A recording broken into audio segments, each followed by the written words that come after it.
Muito bem. Agora estamos, acho que, gravando adequadamente. Meus cumprimentos a todos, minhas saudações à presidência da Norégia Paranaense e também à sua coordenação acadêmica, titularizados ambos esses cargos e essas funções pela doutora Mariana Pozzenato Martins, presidente da Norégia do Paraná, e pela professora Mônica Maria Guimarães de Macedo Dalla Vecchia, coordenadora da mesma entidade. Meus cumprimentos também à Academia Paranaense de Direito Notarial e Registral, bem como a todos aqueles que assistam a esta gravação. Ela está sendo feita em caráter excepcional porque tem havido algum problema em relação à transmissão ao vivo. Espero que isso se resolva rapidamente, porque eu prefiro que as aulas sejam ministradas ao vivo, embora o nosso público, o público que assiste à gravação, seja mais amplo.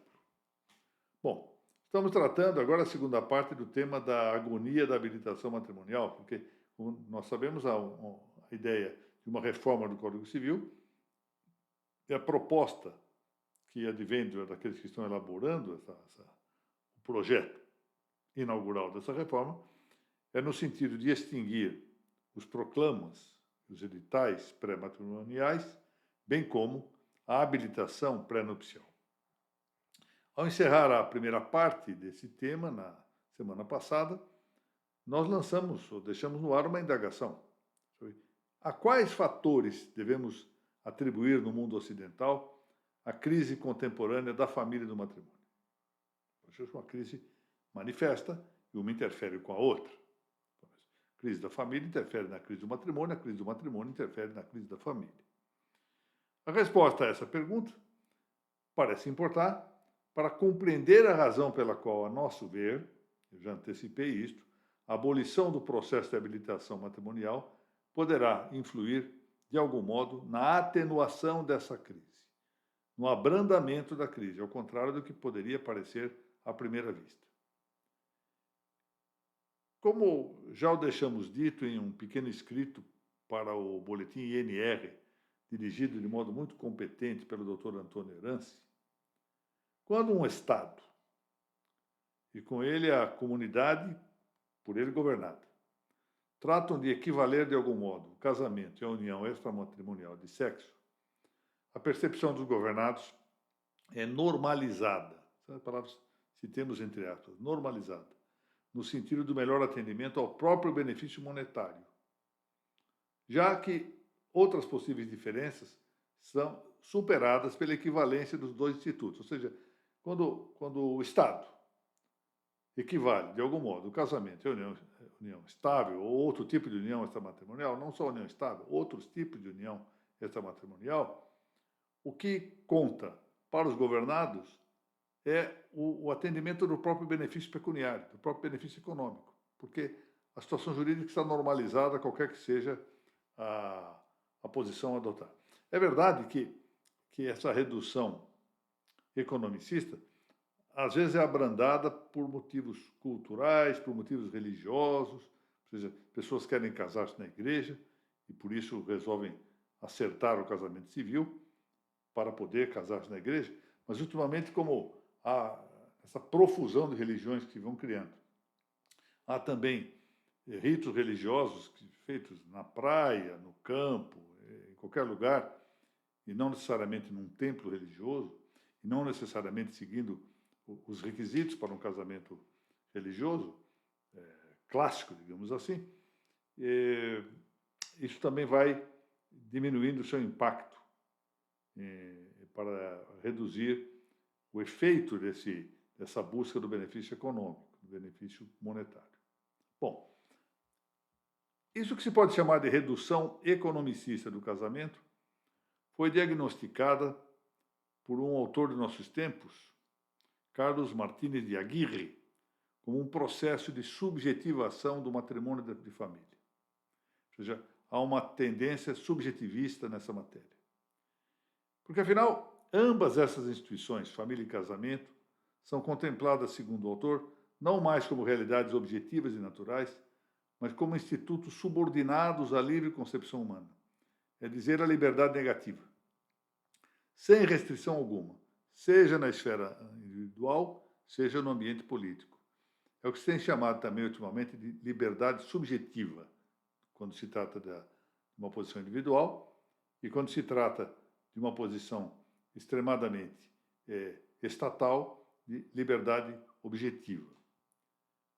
Com efeito, tanto se compreenda que caiba livremente, aqui colocamos essa palavra entre aspas, livremente, criar ou destruir um instituto, é fácil ver que mais se ame e deseje a liberdade sem limites, é dizer, a liberdade negativa, do que o resultado arbitrário de seu exercício volúvel. Se eu posso criar ou destruir um instituto, eu prefiro a liberdade sem limites do que exercitar algo que seja a manutenção de uma regra que passa a ser cada vez mais desusada. Se já, pois, em nossos dias não se observa o que antes se julgava, no tempo dos meus pais, dos meus avós, etc., a imutabilidade essencial de institutos jurídicos, muitas vezes seculares, assim, o matrimônio, sempre ao tempo dos meus avós, dos meus bisavós, dos meus tetravós, no meu tempo, no tempo dos meus pais, ora, isso se considerava algo definidamente imutável. Então, se não se observa isto, essa tradição conceptiva, permitindo-se ao revés que esses institutos jurídicos se moldem ao mero desejo destrutivo e arbitrariamente conceptivo, propiciado à liberdade negativa dos indivíduos, o que se chama de liberdade subjetiva, e do Estado, o que se chama de liberdade objetiva, então, nós devemos nos perguntar se estaríamos, de fato, apenas diante do que se denominou de direito soft, ou seja, um direito que tudo permite, contanto que não aflige uma oposta liberdade negativa de terceiros, ou se, diverse mais intensamente, nós não estaríamos a caminho de uma reconstrução conceitual que seja preceptiva de um modelo alheio das realidades objetivas e naturais, no nosso caso, do casamento e da família.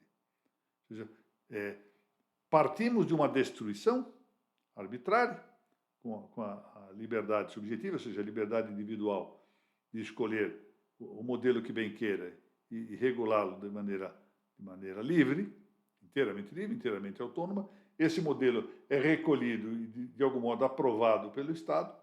E aí, em determinado momento, nós ficamos diante da necessidade política e social de reconstruir preceptivamente um modelo que, na verdade, é alheio da realidade objetiva e natural, em favor de uma construção ou de uma reconstrução artificial.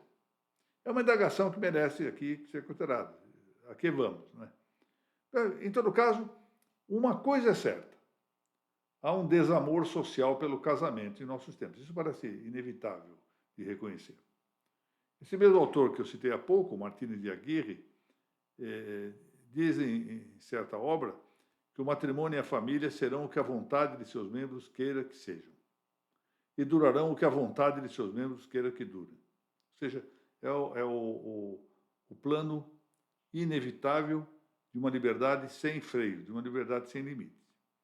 Todavia, aqui é o ponto.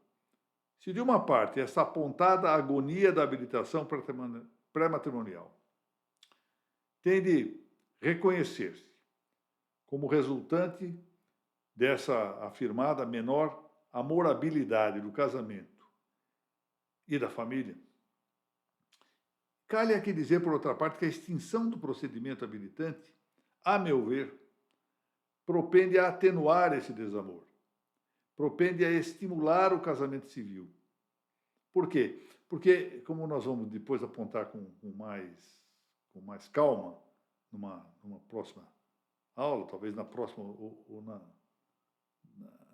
subsequente, há uma redução do custo econômico, quando se afasta a necessidade da habilitação.